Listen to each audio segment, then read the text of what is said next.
берсин женебестен, балдарың тилек кылат көп нерседен.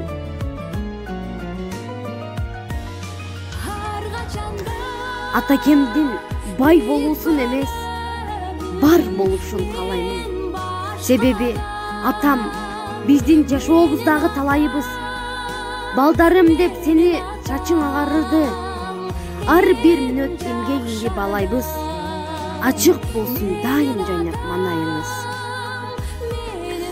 Үйүбүздүн асказоосу болгон. Берекебиз атакемдин болгон күнү менен.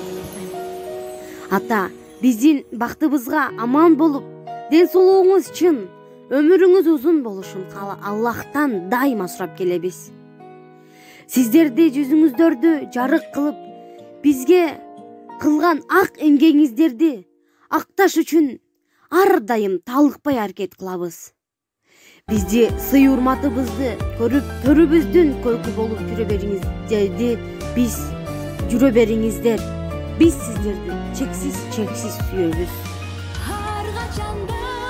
Атоо, бүгүнкү өздүк майрамыңыз менен чын жүрөктөн куттуктаймын. Уулуңуз Манас.